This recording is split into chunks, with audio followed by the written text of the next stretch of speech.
Hello, everyone. Welcome back to another segment or session that we're calling Life Habits. In these classes, we're going to be going over some qualities that Jesus and the first century church displayed. And we're going over these qualities because we ourselves want to become better Christians, become more godlike. Now, I do think it's very important that we take a moment and pause and reflect on, hey, we're not doing this so that we can get to heaven. We're doing this because we're going to heaven. And that's a very important distinction. We're not earning our faith. We're not working for it, but instead we are actually doing it because of Jesus.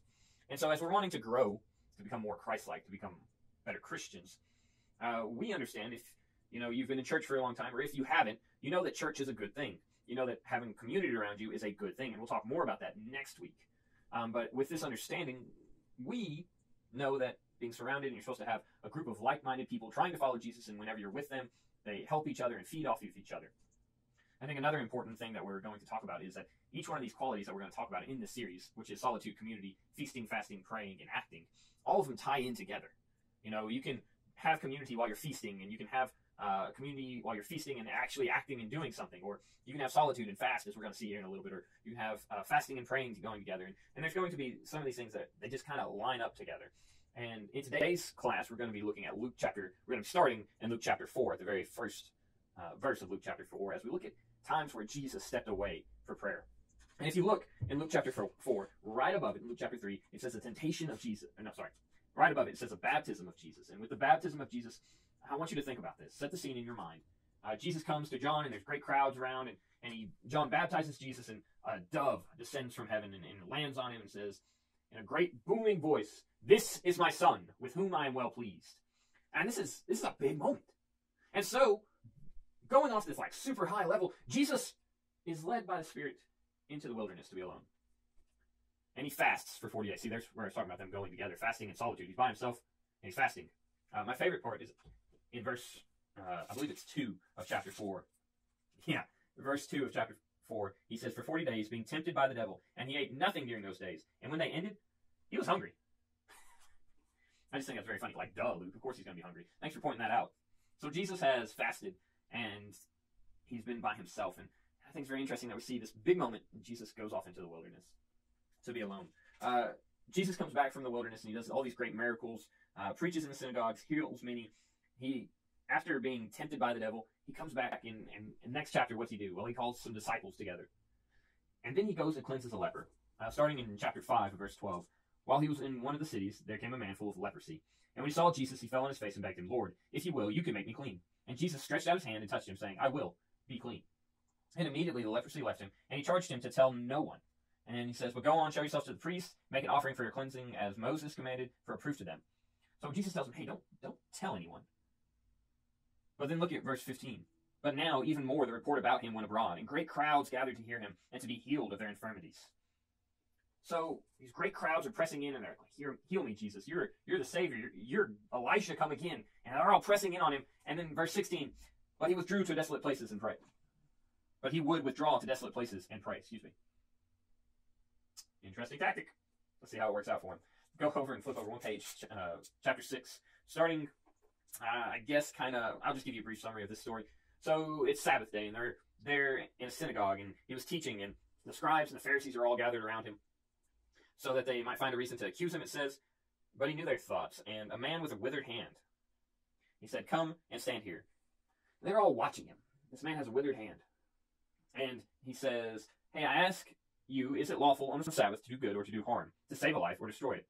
And after looking around at them all, he said to him, "Stretch out your hand." And he did so, and his hand was restored. But they were filled with fury and discussed with one another what they might do to Jesus. So, here it is. Jesus just heals in the middle of the synagogue. And he gets his first death threat. People are starting to whisper, "What should we do to this man?" So, what did you do when you first heard your death threat? I'll tell you what Jesus did. "In these days he went out to the mountain to pray, and all night he continued in prayer to God." I don't know about you.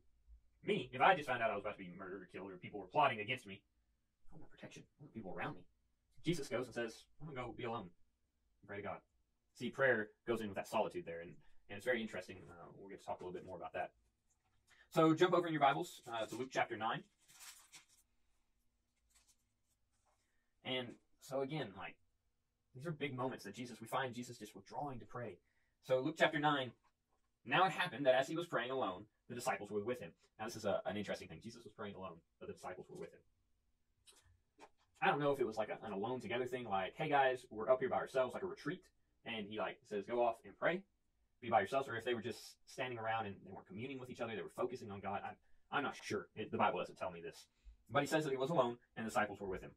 And he asked them, who do the crowds say that I am? And they answered, John the Baptist, but others say Elijah, and others, one of the prophets of old has risen. Then he said to them, but who do you say that I am? This is that moment where Peter gets all the credit. And rightly so, but Peter just says these things. And Peter answered, the Christ of God. Big moment. We have just declared this to be the Christ, the promised Messiah. And where are they at? By themselves, alone. So I feel like Luke is trying to tell me something and tell us something here with all these examples. And, we're like, yeah, Luke, we get it. Jesus prays a lot. He goes off by himself and he prays. Thanks. Okay. I'm not Jesus. I'm not like that. I need people. Oh, I need people. I'm a bad person because I don't go off by myself and pray. I don't pray that much. Well, stop it. Stop it right now, because what you're looking at there is the ethical dilemma there. Jesus is a good person, so he prays a lot. But I'm talking about the life habit. That's what this whole class is about. The habits that Jesus does and how we can learn to imitate them and why we should imitate them. So Jesus expects Christians not only to follow his ethical teachings of being a good person and praying all the time and all these things, but also his life and modeling what he did. You don't believe me? Matthew chapter 6, when he's teaching people how to pray, what's he say? If you have your Bibles, flip there. Matthew chapter 6. And when you pray, you must not be like the hypocrites, for they love to stand and pray in the synagogues and at the street corners, that they may be seen by others. Do not be like the hypocrites that love to be seen by everyone else and pray only in public.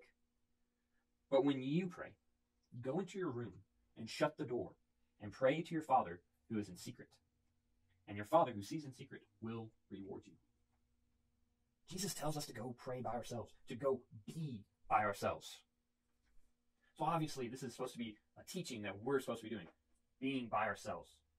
And so in our Zoom class, what I want to talk about is, one, what should we be doing during the solitude time? And you're going to be like praying, but I want to go deeper with that. Like, what kind of prayers? What are you talking about praying? I have this really interesting idea. I can't wait to share it with you. Some studies that I've been looking at have pointed this out to me. So be there for the Zoom class. So what should we be doing during solitude? And another question, what do we get out of solitude? Like, I know some people are like, oh, I'm an introvert. I like to be by myself. Okay, but are you really by yourself when you're being introverted? Or are you being entertained by something? A book, a video game, your phone, TV, whatever it may be. Are you being entertained by something? Because then you're not really being alone. You're just kind of being preoccupied. And some of you are like, I don't like to be by myself. This is me. I agree with this one wholeheartedly. I don't like to be by myself. And I have to ask myself this question. If I don't like to be by myself, and I know that Jesus is with me always, then I don't like to be with Jesus by myself with my thoughts. There's something wrong there. So last week I talked about how I don't have all of this together and how I'm working through these things just the same as you are. One of the things that I'm working through is being by myself in solitude. And so we can go through that together, and let's put some practices together of being alone and just taking time to think and be with God. And so we're going to talk about that in our Zoom class of how we should be alone, what it's supposed to be looking like, and then what we get out of it. So I can't wait to hear some of your answers. Thank you so much for tuning in. See you next week.